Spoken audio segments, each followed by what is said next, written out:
Hi, digital literacy students. I hope you're all doing okay. I just did a Google Meet and there was about 13 of you on, and we did have some technical difficulties that Aiden, thank you, helped me with. So I want to go over what you're going to be doing.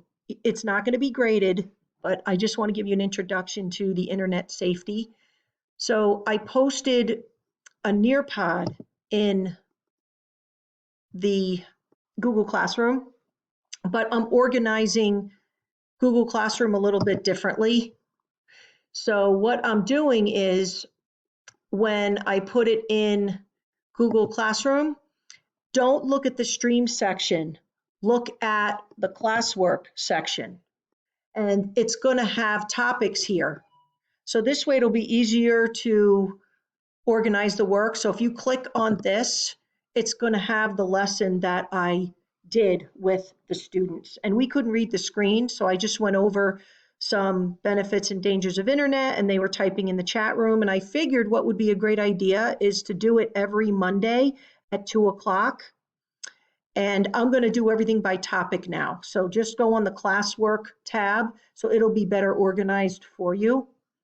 And one thing I did want to point out while I was able to is, and this is if you want to, you don't have to, is that you're going to go to, I'm sorry,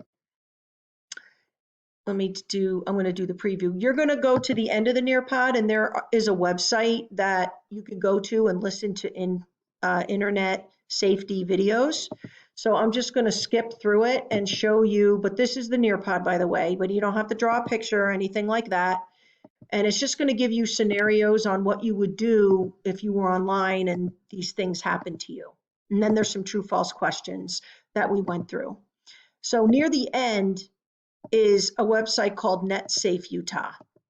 And actually, I'm going to show you where it is right now. So if you type in NetSafe Utah and you go right here and you click on teens, there's a video section here. So you could watch the videos, and there's a bunch of them, and they're only a few minutes each, but I think it would be helpful if you watched them because it gives you a lot of tips on cyberbullying and things like that. So that's really it for today. And the project that we're going to do is going to be at the end of the week or beginning of next week. So that is it for today. If you have any questions, you could email me. And I hope you're all doing okay in this weird situation that we're in. All right, I'll talk to you soon.